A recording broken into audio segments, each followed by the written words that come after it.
Hi hello, welcome back to my channel cure by Rinu. അപ്പോൾ കുറേ ദിവസമായി നമ്മൾ വീഡിയോ പോസ്റ്റ് ചെയ്തിട്ട്. അപ്പോൾ നാട്ടിൽ വന്നതിൻ്റെ കുറച്ച് തിരക്കിലായിരുന്നു. അപ്പോൾ ഇന്ന് പപ്പ വരുമ്പോൾ ഇവിടെ പാടത്തുനിന്ന് കുറച്ച് മീൻ ചൂണ്ടിയിട്ട് കൊണ്ടുവന്നിട്ടുണ്ടായിരുന്നു. അപ്പോൾ അതിൻ്റെ വീഡിയോ ചെയ്യാമെന്ന് വിചാരിച്ചു. അപ്പോൾ 3 ബ്രാല് കിട്ടിയിട്ടുണ്ടായിരുന്നു. അതിലൊരെണ്ണം നല്ല വലുതായിരുന്നു. പിന്നെ കരിമീനിൻ്റെ കുട്ടികളുണ്ടായിരുന്നു, പിന്നെ പോട്ട ഒക്കെ ഉണ്ടായിരുന്നു കേട്ടോ. അപ്പോൾ രാത്രി കുറച്ച് ലേറ്റ് ആയിട്ടുണ്ടായിരുന്നു ഇതിന് കിട്ടുമ്പോൾ, അതുകൊണ്ട് അന്ന് തന്നെ കറി വെക്കാൻ പറ്റിയില്ല. പിറ്റേ ദിവസമാണ് നമ്മൾ ഫ്രൈ ചെയ്യലും കറിവെക്കൊക്കെ ചെയ്തത്. അപ്പോൾ പപ്പനെ അതിനെ കൊണ്ടുപോയി, എന്നിട്ട് പപ്പനെ ക്ലീൻ ചെയ്യും. പപ്പനെയാണ് ഒക്കെ ചെയ്തത്. ഈ ബ്രാല് ക്ലീൻ ചെയ്യുമ്പോൾ ഇതിൻ്റെ തൊലിയൊക്കെ നമ്മൾ കളഞ്ഞിട്ട് വേണം ഇത് ക്ലീൻ ചെയ്യാൻ. അപ്പോൾ ഇതിനെ കറക്റ്റ് ഇങ്ങനെ അറിയാത്ത കാരണം പപ്പനെയാണ് ഇതൊക്കെ ചെയ്തത്. ബ്രാലിനെ നന്നാക്കിയെടുക്കാൻ കുറച്ച് പാടാണ്, പക്ഷെ നല്ല ടേസ്റ്റി ആയിട്ടുള്ളൊരു മീനാണ് ബ്രാലും അതുപോലെ തന്നെ പോട്ടയൊക്കെ. അപ്പോൾ ചൂണ്ടാൻ പോകുമ്പോൾ ഞങ്ങളും കൂടെ പോകാമെന്ന് വിചാരിച്ചിട്ടുണ്ടായിരുന്നതാണ്. പിന്നെ കുറച്ച് ലേറ്റായ കാരണം പോകാൻ പറ്റിയില്ല. ഇനി നെക്സ്റ്റ് ടൈം ചൂണ്ടാൻ പോകുമ്പോഴുള്ള വീഡിയോസൊക്കെ ഇടുന്നുണ്ട്.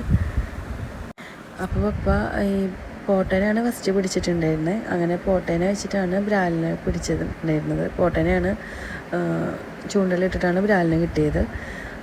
അതേപോലെ തന്നെ ചീവീടിനൊക്കെ പിടിച്ചിട്ട് ഇടാറുണ്ട് കേട്ടോ. ബ്രാലിന് കിട്ടണമെങ്കിൽ ചീവീട്, പിന്നെ മണ്ണീര ഒക്കെ. കൂടുതലും ബ്രാലിന് ചീവീട് അല്ലെങ്കിൽ പോട്ട, കുഞ്ഞു മീനുകളൊക്കെ ഇട്ടിട്ടാണ് കിട്ടൽ.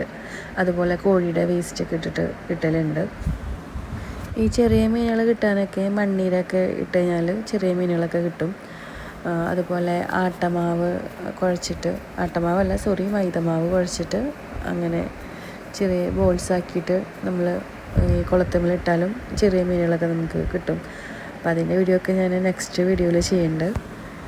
അങ്ങനെ പപ്പ മീൻ നന്നാക്കാൻ തുടങ്ങിയിട്ടുണ്ട്. അപ്പോൾ നമ്മൾ മീഡിയം സൈസ് ഒരു ബ്രാല് കിട്ടിയിട്ടുണ്ടായിരുന്നല്ലോ, അപ്പോൾ അത് ഫസ്റ്റ് നന്നാക്കി. പിന്നെ പിലോപ്പിയും പോട്ടൊക്കെ നന്നാക്കാതിരിക്കുകയാണ്. ലാസ്റ്റാണ് നമ്മൾ വലിയ ബ്രാല് നന്നാക്കുന്നത്. അപ്പോൾ ബ്രാല് നോർമലി നന്നാക്കുമ്പോൾ എന്താ പറയുക, അതിൻ്റെ തൊലിയൊക്കെ ഉരിയണം. 2 സൈഡിലെ മുള്ള് കട്ട് ചെയ്തിട്ട് തൊലി ഉരിഞ്ഞെടുക്കുകയാണ് ചെയ്യേണ്ടത്. അത് കുറച്ച് ഒരു ബുദ്ധിമുട്ടാണ്. നമ്മൾ നല്ല വഴുക്കലുള്ള മീനാണ്. അതുകൊണ്ട് തന്നെ നമ്മൾ നോർമലി വെണ്ണൂറിലൊക്കെ ഇട്ടിട്ടാണ് നമ്മൾ നന്നാക്കി എടുക്കൽ. അപ്പോൾ ഇന്ന് പപ്പ ഒരു കോട്ടൺ തുണി വെച്ചിട്ടാണ് നമ്മൾ വഴുക്കാണ്ടിരിക്കാൻ വേണ്ടിയിട്ട് അങ്ങനെ ചെയ്തിട്ടാണ് നന്നാക്കുന്നത്.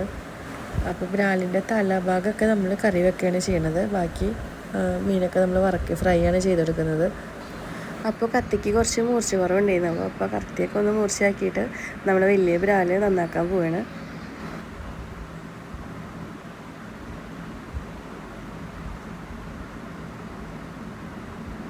പണ്ട് ഇതുപോലെ തറവാട്ടിലുള്ള സമയത്ത് പപ്പ വീശാൻ പോയിട്ടൊക്കെ ബ്രാല്, അതുപോലെ തന്നെ കല്ലുത്തി, പോട്ട, ഇങ്ങനത്തെ മീനൊക്കെ കൊണ്ടുവരും. അപ്പോൾ ഇതൊക്കെ ഇപ്പോൾ കാണുമ്പോൾ ഭയങ്കര നൊസ്റ്റമാണ്. അന്ന് ഇതുപോലെ പപ്പ ഇങ്ങനെ മീനൊക്കെ കട്ട് ചെയ്യുമ്പോഴൊക്കെ വന്നിട്ട് ഞങ്ങൾ ചെന്ന് നോക്കി നിൽക്കും.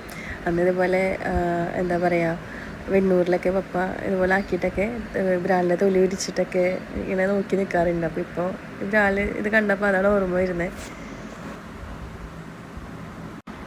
അതുപോലെ തന്നെ ചിലവർ നമ്മൾ ബ്രാലിൻ്റെ തൊലി കളയാറില്ല കേട്ടോ. ചിലവർ ഈ പറഞ്ഞ പോലെ ചെതമ്പലിനെ കളഞ്ഞെടുത്തിട്ട് കല്ലിലിട്ടിട്ട് നന്നായിട്ട് ഉരച്ചിട്ട് ക്ലീൻ ചെയ്യാണ് ചെയ്യൽ. അതുപോലെ നമുക്ക് കിട്ടിയതിൽ നാടൻ ബ്രാലുണ്ട്, പിന്നെ വേറെ എന്തോ ടൈപ്പ് ബ്രാലുണ്ടെന്നാണ് പപ്പ പറഞ്ഞത്. ഞങ്ങൾക്കൊന്നും മനസ്സിലായൊന്നുമില്ല. അപ്പോൾ ഞങ്ങളിങ്ങനെ കട്ട് ചെയ്യണമെന്ന് നോക്കി നിൽക്കുകയായിരുന്നു.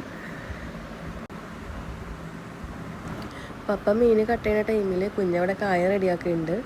പിന്നെ അതുപോലെ തന്നെ തലക്കറി വെക്കാനുള്ള മസാല റെഡിയാക്കിക്കൊണ്ടിരിക്കുന്നുണ്ട്. നാട്ടിലിപ്പോൾ നല്ല മഴയാണ്. ഖത്തറിൽ നല്ല ചൂടുള്ള ടൈമിൽ നിന്നാണ് നാട്ടിലേക്ക് വന്നത്. അപ്പോൾ ക്ലൈമറ്റ് മാറിയപ്പോൾ ജലദോഷമൊക്കെ പിടിച്ചിട്ടിരിക്കുകയാണ്. അപ്പോൾ വീഡിയോ ഇഷ്ടമായെങ്കിൽ എല്ലാവരും സബ്സ്ക്രൈബ് ചെയ്യുക, ഷെയർ ചെയ്യുക. Thank you.